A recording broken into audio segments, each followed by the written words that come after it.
The BBC's discovered that Google is to limit its climate impact data for flights to only CO2 emissions. The search engine says that other factors linked to flying that can contribute to climate change are variable and harder to quantify. Well, to explain more, here's the BBC's climate editor, Justin Rolat. The Google methodology, the way it makes these calculations, is hosted on this software website in America called GitHub. And Google, back in July the 14th, Google posted a little note in there, quietly posted a note saying, we, in consultation with what it calls industry partners, we've decided to change the way we make our calculations and only look at the CO2 impact of flights. What's really interesting is that they say the non-CO2 impacts of flights, which most scientists agree probably double the impact of aviation. It says, we recognise these other impacts are critically important. We will seek to reintroduce them later on, but stakeholders, we want to work with stakeholders to make sure that the way we estimate flights is more accurate. So it's very weird. On the one hand, they're saying it's critically important we include this stuff. On the other, they're saying we're taking it out and we've talked to partners about it and that's why we're doing it. Justin Rolat there. Well, we can talk now to one of those partners, Mark Stetler from Imperial College London. Do you think this is reasonable to have this change because there are so many variables, or is it actually going to be somewhat deceptive in terms of the information that's put out there? Good afternoon. So the first thing I'd say is that these impacts are definitely important, and we call them in this sort of field non-CO2 climate impacts.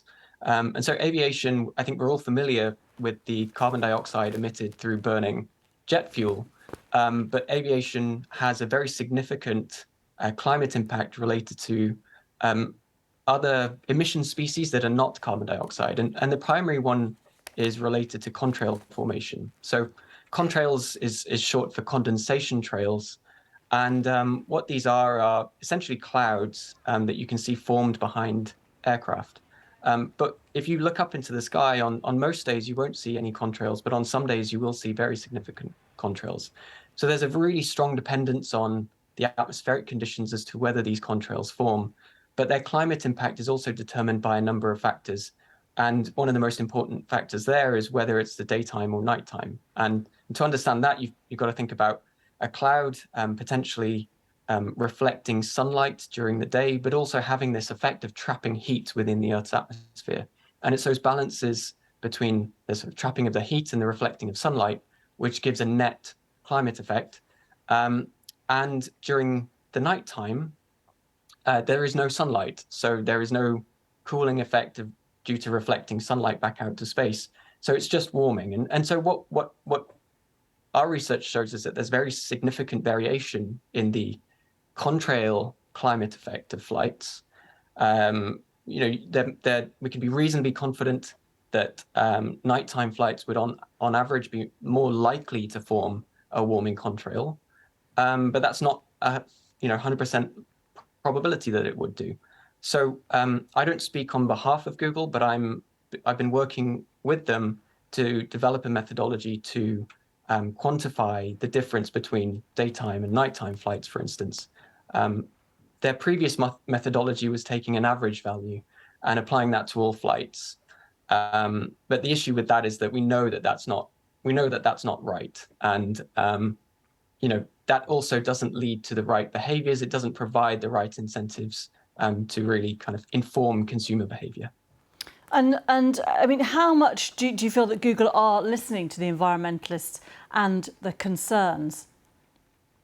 Yeah, again, I don't speak for them, but my interactions with them are regular, and we have a research paper that we have drafted up together as a collaboration, and that will be going through the normal peer review process and hopefully published in a matter of weeks or months.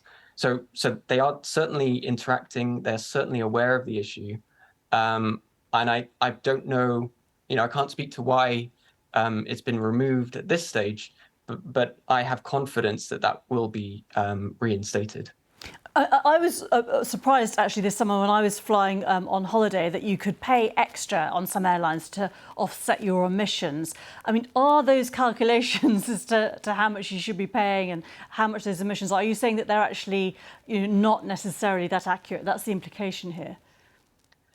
So the CO2 is going to be quite accurate, and we can calculate fuel consumption of specific flights. This non-CO2 component is more variable across flights. There is some larger uncertainty associated with that, but it's also much more variable amongst different flights. And I mentioned that daytime and nighttime variation. The issue that you just mentioned there of offsetting is quite an interesting one. I think there's a high degree of variation in the quality of offsetting schemes, and I think this is potentially part of what's driving this, is that these calculations are being used by a number of people to decide whether or not to offset. So they are being used, and they need to be accurate. I think the key message here is that contrails are really a significant part of aviation's climate effect, but there's something we can do. We can address very quickly, much more quickly than any other way that we can reduce the impact of flying. Mark Stettler, sorry to cut in, we're just running out of time, but thank you so much for talking to us today from Imperial College London. Very good to speak to you. Thanks. Thank you.